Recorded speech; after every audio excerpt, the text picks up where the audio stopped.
Hi,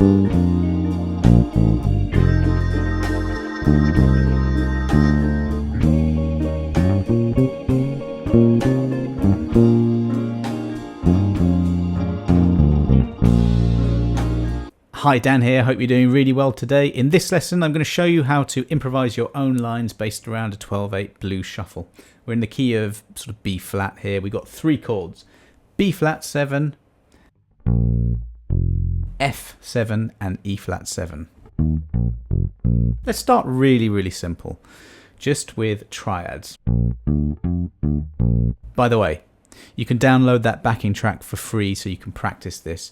Actually, before we go into any notes, 12/8, it's a little bit like 4/4 where you're counting 4 beats in a bar. 1, 2, 3, 4, except each beat has got 3 eighth notes in it.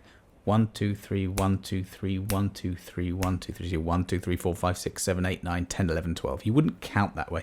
Just tap your foot and just feel, because that will be required when you want to inject a little bit of rhythmic interest into this. But let's start simple. So couldn't get much simpler than a triad. So we've got B flat, B flat, D and F. Exactly the same pattern for the F, F, A, C. So root, a major third and a fifth. So you just follow the chords, and really and truly, all blues bass lines that we know about came from old boogie woogie piano players with their left hand. And Willie Dixon was a very famous double bass player who sort of took that idea, and nearly every bass line that we know that is almost a cliche comes from that era. And you should know them. There are lots of them. So it's this kind of thing. You know, you probably would have heard something like that. So we're going root, major third, fifth, third, fifth. Again, you don't need to think of it in that way. You can change the order around. But, you know, doing that sounds wrong. Stick to that. That's one bar.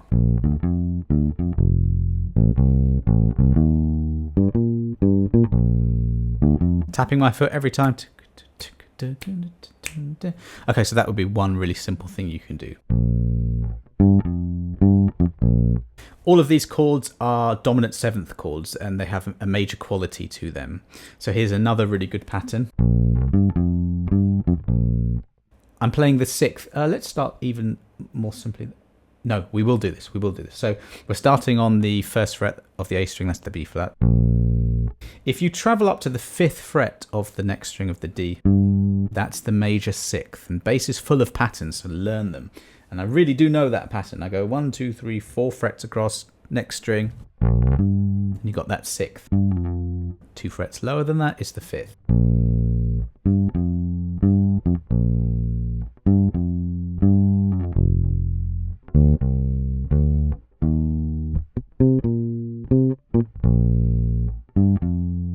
Since all the chords are the same, every single pattern can work over each of them. We can add an octave in.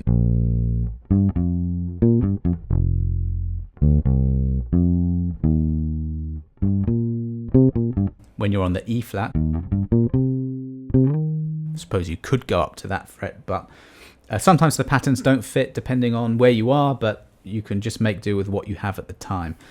1 fret higher than a major sixth.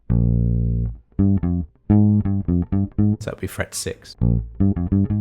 Is the flat 7. And that's the note that makes this dominant sound.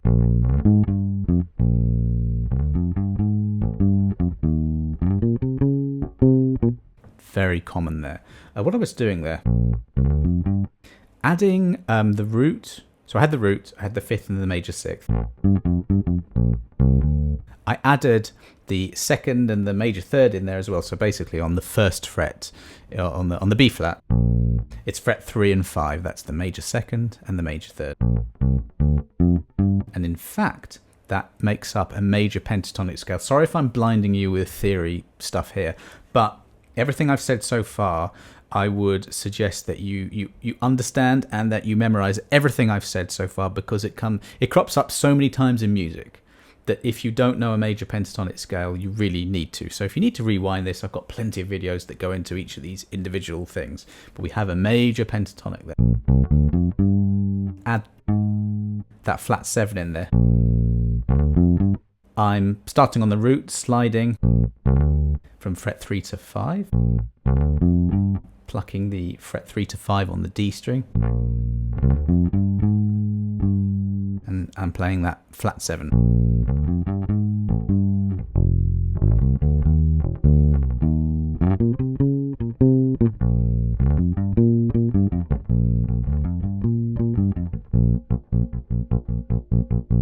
There's that feel. And if you want to add a bit more rhythmic interest, you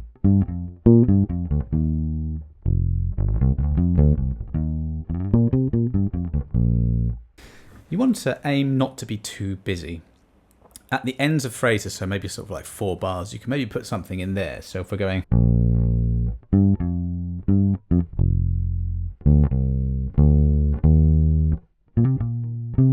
by the way, that's just E flat playing it on the 6th fret of the A string. And here would be the 4th bar.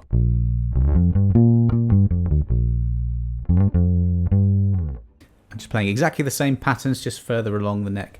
When you have patterns like this, you can move them. They're movable shapes, and it helps to see the fretboard in that way.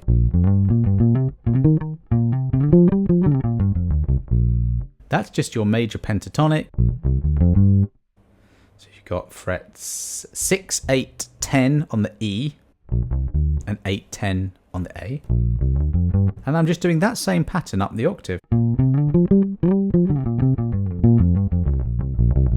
It's so many patterns that you can make from this.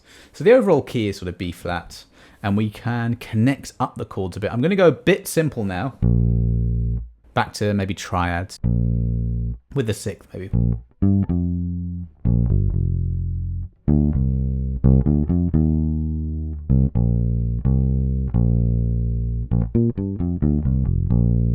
So you heard me just playing simple patterns and then linking one chord to another using some notes. So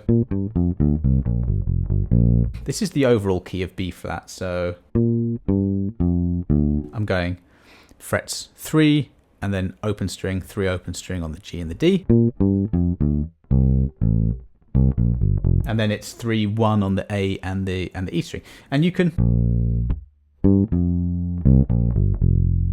so you can use some of the notes from the scale to connect up the notes from the chord. So we're going, so I just went B flat, A, G, F, just descending a scale till I hit the F. C, D, E flat.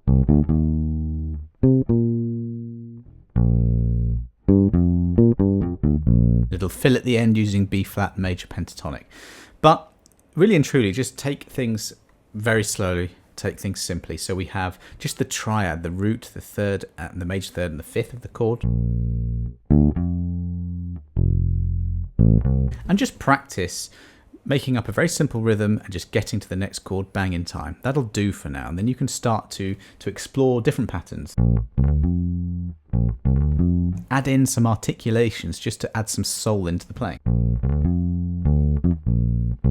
So that's still the same pattern as before. This time I'm putting the major 3rd on the same string so that I can slide to it. Add a 6th in.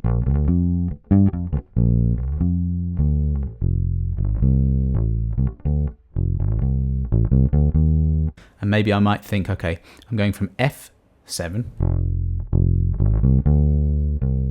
And I know the E flat's right there on the 7th fret, so maybe I'll go there when I go to the E flat.